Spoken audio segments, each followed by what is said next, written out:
নমস্কাৰ ছাত্ৰ ছাত্ৰীসকল, তোমালোকৰ কাৰণে আজি লৈ আহিছোঁ বিজ্ঞানৰ 100% কমন কোৱেশ্চন 2022 চনৰ কাৰণে মৌলৰ পৰ্যাবৃত্ত শ্ৰেণী বিভাজন। এই চেপ্টাৰটোৰ পৰা 100% কমন হয় 2022 চনৰ কাৰণে। কি 100% কমন আছে তোমালোকে চাই লোৱা। 79 পেজত দিয়া আছে।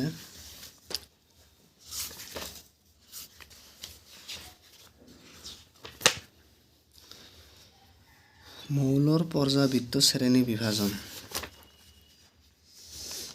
ইয়াত দিয়া আছে। ডবাই-ৰেইনাৰৰ শ্ৰেণী বিভাজনৰ সীমাবদ্ধতাবোৰ কি আছিল লিখা। আৰু 3 নম্বৰত দিয়া আছে নিউল্যান্ডছৰ অষ্টসূত্ৰৰ সীমাবদ্ধতাবোৰ কি আছিল লিখা। এই দুটা 100% কমন হয়। আৰু এইফালে যোৱা 3 নম্বৰত দিয়া আছে মেণ্ডেলিফে তেওঁৰ পৰ্যাবৃত্ত তালিকাখন যুগুতাওঁতে মানি চলা নীতিবোৰ কি আছিল লিখা। আৰু 4 নম্বৰত দিয়া আছে সম্ভ্ৰান্ত গেছবোৰক এটা সুকীয়া বৰ্গত কিয় স্থান দিয়া হৈছে। এই দুটাৰ পৰা এটা আহিব, গ্যাৰান্টি বাজি ধৰিব পাৰা।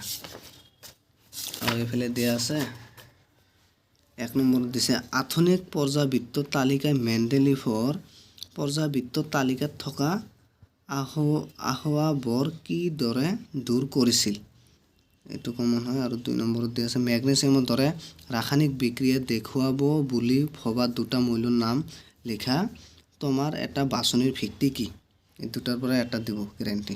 আৰু 4 নম্বৰত দিয়া আছে 2 নম্বৰটো দিয়া আছে হিলিয়াম এটা নিষ্ক্ৰিয় গেছ আৰু নিয়ন এটা প্ৰায় নিষ্ক্ৰিয় গেছ। ইহঁতৰ পৰমাণুবোৰৰ মাজত কি মিল থকা দেখা যায়। এইটো 100% কমন হয়। আৰু এইফালে দিয়া আছে 5 নম্বৰত দিয়া আছে এটা পৰমাণুৰ ইলেক্ট্ৰনীয় বিন্যাস হ'ল। এইটো দিব পাৰে 1 নম্বৰৰ কোৱেশ্চন। আৰু এইফালে দিয়া আছে 6 নম্বৰ কোৱেশ্চনটো পৰ্যাবৃত্ত তালিকাৰ 3টা মৌল A, B আৰু C ৰ স্থানসমূহ তলত দেখুওৱা হৈছে। এইটো 100% কমন হয়। আৰু 7 নম্বৰত দিয়া আছে নাইট্ৰজেন পাৰমাণিক সংখ্যা 7 আৰু ফছফৰাছ পাৰমাণিক সংখ্যা 15 পৰ্যাবৃত্ত তালিকাৰ বৰ্গ 15ত থাকে। এই মৌল দুটাৰ ইলেক্ট্ৰনীয় বিন্যাস লিখা।